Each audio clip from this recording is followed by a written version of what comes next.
Hey guys, so I am about to print the blue lines for my Christmas card this year. You guys already saw me work on the rough. Here they are on my computer screen. I apologize that the refresh rate is playing havoc with my phone. Now, I have tutorials at nattosoup.blogspot.com for how to create blue lines from your rough sketch. Basically, I scanned it in, I converted it to black and white, then I went to image, mode, duotone, and I have a special custom setting. You basically want to turn your M and your K to 0, your C to 24 or lower, and if you're blind like me, you're going to want a little bit of Y, a little bit of yellow in there. And that is going to give you these blue lines.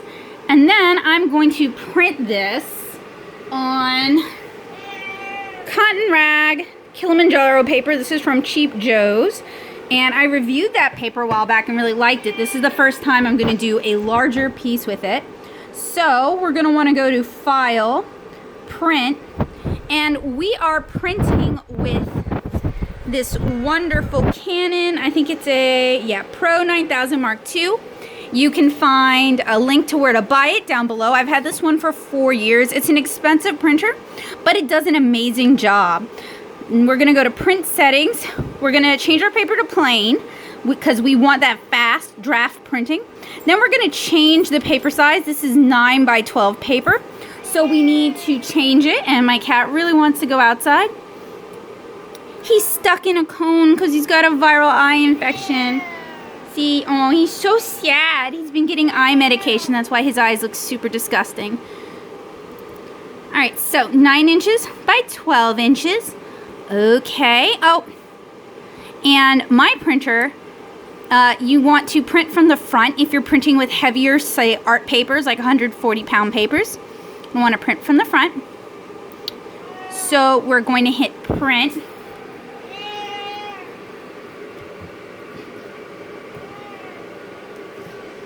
And I'll pause. And this is actually 300-pound paper, not my usual 140-pound. So hopefully my printer can handle this with the settings I have. I want it on regular paper because regular paper gives me a fast or draft printing option. Okay, so to print from the front, which is the tray that it's like the flat tray. So you need to have this out. If you're printing something longer, it has these little fins on it. But printing from the front helps keep the paper straight, whereas if you printed from the back, it would curve the paper, it would kip the paper. So this takes a little bit longer to print. You can't feed a bunch of pages in, but the end result is a little bit better. All right, so we slot it in there. Let it know that it's ready to go, and it's gonna pull the paper in, or not. I guess I did it wrong. I think I ejected it. Maybe need to do that all over again. All right, hitting the correct button this time because I accidentally canceled it by hitting this one. You want to hit the green lip button.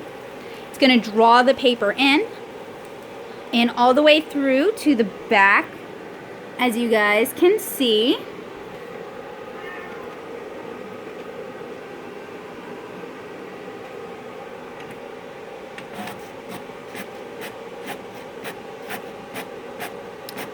And like magic, like dirty magic, it needs to be cleaned. It prints these very faint blue lines on my heavy watercolor paper. Now, this schmutz up at the top, if I can get it to focus, will hopefully not be visible in the final one. I think my print heads need to be cleaned. So the next step for this is I am going to pencil it, and then I'm going to ink it, and I'll do that on camera for you guys. So as you guys can see, printing blue lines for your watercolor pieces is very easy. You will need to make an investment in a printer that uses water-based ink.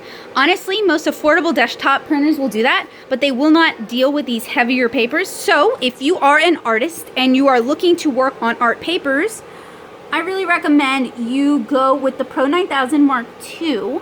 This is I would want to say it's my second one, but I don't think it is. I think it's my first. And I've had it since mid-grad school, and it has printed hundreds of Cara pages and hundreds of illustrations. So it really can stand the test of time, and it really is a tough little printer. So that is my recommendation.